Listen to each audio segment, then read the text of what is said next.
Henry Bear's Christmas. It was the first day of December. Henry Bear knew for sure that it was because he had run out of numbers on the calendar to check off on his countdown to Christmas. Henry loved Christmas. Oh, to be sure, he loved Christmas for all the presents and for all the good food, especially the extra jelly cakes that Mama Bear always baked at Christmas time. But Christmas was even more a special time of love and warmth and good cheer, when even strangers smiled and said Merry Christmas. Then there was the singing and the sleigh rides and the ice skating on the pond with big mugs of hot cider afterwards to warm the tummy. Perhaps, though, the thing Henry loved most about Christmas was the tree. A fine and full Christmas tree, beautifully decorated with presents underneath and good friends all around. That was Christmas, all right, and Henry smiled as he thought about it. Today is the first day of December, Henry said to Stanley. It's time we started looking for a tree. But Christmas is still more than a fortnight away, protested Stanley. We've got plenty of time. A fortnight is like 10 times more. Nothing of the sort, said Henry. If we don't start looking right away, all the best trees will be taken. There's not a moment to lose. And he put on his hat, scarf, and gloves. Stanley knew it would be futile to argue further, so he slipped into his imitation raccoon coat and followed Henry down the ladder. As they walked to town, Stanley could see that Henry was right about all the best trees being taken. There were people everywhere carrying trees or loading them into sleds and pulling them home.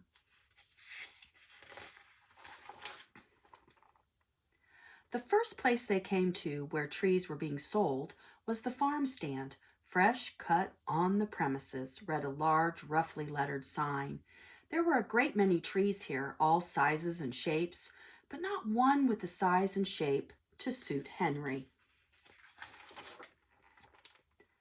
Next, they went to the schoolyard, where students were selling trees to benefit their scholarship fund. Henry and Stanley walked around examining each tree carefully. This just won't do, Henry said about each tree they examined. They were about to leave when Stanley spotted a tree laying off by itself in a corner of the schoolyard. Pulling his sleeve, Stanley coaxed Henry to where the tree lay half buried in the snow. Stanley reached down and lifted the tree gently and stood it up. How about this one? He asked Henry. Henry scowled. That is the scrawniest, most pathetic-looking tree I've ever seen, he said. Half the branches are missing and the needles have already turned brown. I like it, Stanley said softly. Let's try the church, Henry said enthusiastically. They always have good trees. This year the church had one tree, but it was a beautiful tree, a perfect tree. Even Stanley had to admit it was the most beautiful tree he had ever seen. How much? Henry asked the vicar as he pulled his money pouch from his pocket. It's not for sale, replied the vicar. It's being raffled off. The person with the winning ticket takes it away. How much are the tickets? Henry persisted. 50 cents for one, the vicar answered. 3 for $1. Henry took all of his Christmas tree money from his pocket and counted it out. $3.70, he said, as he handed it to the vicar. How many tickets will that buy? Let's call it an even dozen, said the vicar. Good luck, and Merry Christmas to you, too. Oh, boy, Henry said to Stanley on the return trip home. I just know we're going to win that tree. But the vicar said they've sold hundreds of tickets, Stanley pointed out, and we only have 12. Even if we have just one, Henry replied confidently, for he truly believed that he was meant to have that tree. I know that I'd still win. I still think that we should have bought the one at the schoolyard, mumbled Stanley. At least we've had a tree for sure. But nothing could have shaken Henry's firm belief that the tree was as good as his. At supper that evening, the raffle was all Henry talked about. He rearranged the furniture in the living room and left a big space for his tree. He carved some new tree decorations and made yards of paper chains. The night before the winning ticket was to be drawn was a sleepless one for Henry. He tossed and turned while visions of his tree danced through his dreams. In one dream, the tree was wearing wings and growing smaller and smaller as Henry walked towards it. "What do you suppose that means?" Henry asked Stanley after telling him about his dream as they walked towards the church. "Search me," answered Stanley. He had a pretty good idea what it all meant, but was hesitant to say.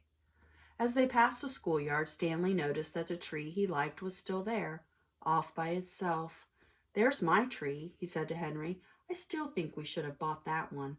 "You'll forget all about that tree," Henry assured him, "when I win my tree." At the church, there were dozens of people standing around waiting for the vicar to appear.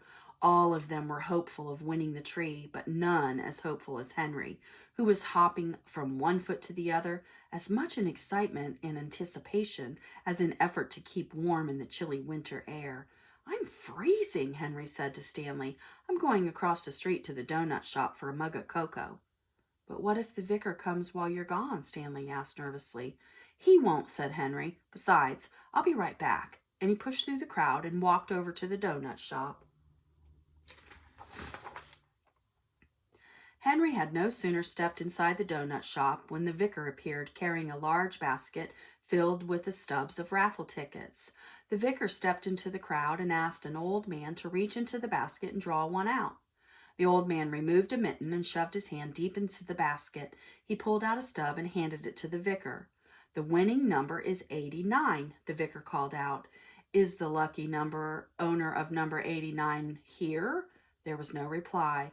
"I repeat," said the vicar, "will the person holding the ticket, number 89, please step forward?" Still no response.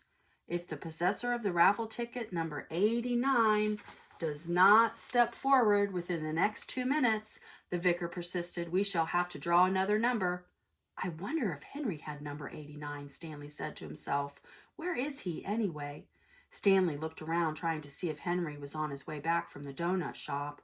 Finding that his view was blocked by the crowd of people pressing close behind him, Stanley decided to go and hurry Henry along.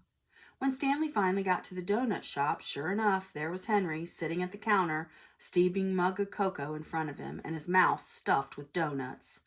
"The drawing has already been made," puffed Stanley. "Number 89 is the winner." Henry sputtered and coughed and nearly choked. I've got number 89, he cried happily. "I won." "Not yet, you haven't," Stanley told him. "The vicar gave you 2 minutes to claim your tree, and that 2 minutes is nearly up." Henry gulped down his cocoa and his last bite of donut. "Honey dip," he remarked, smacking his lips. Then he dashed out the door behind Stanley.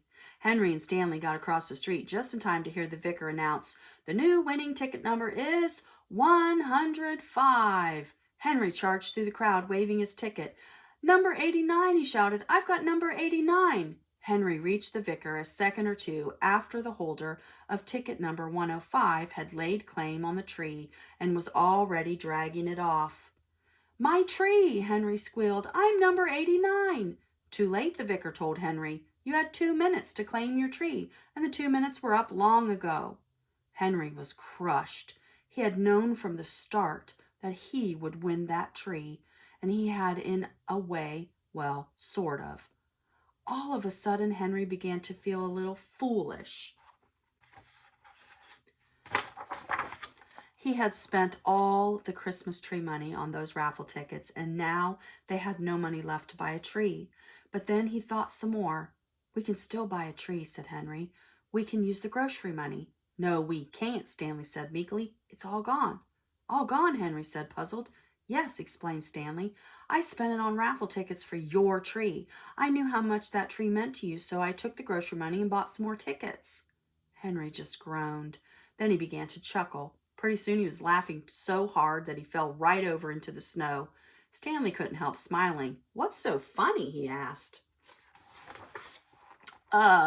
Roared Henry, holding his sides for the pain his laughter was causing him.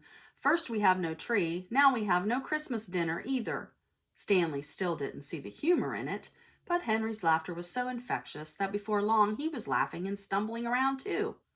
After a while, Stanley helped Henry to his feet, and arm in arm the two friends staggered home. They were crossing through the schoolyard when they noticed that the students were preparing to close for the night. The students were dragging the unsold trees into the enclosed area where they would lock in until the next day. One of the students was closing the gate when Stanley noticed that his tree, the scrawny, brown, needled one, was still laying in one corner of the yard. "You forgot one," Stanley called to the students, and he pointed to the pathetic little tree.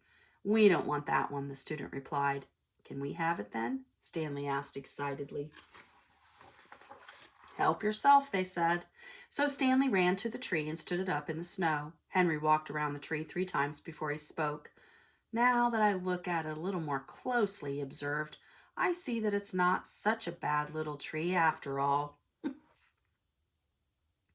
Stanley breathed a sigh of relief and squeezed Henry's arm. "Thanks," he said.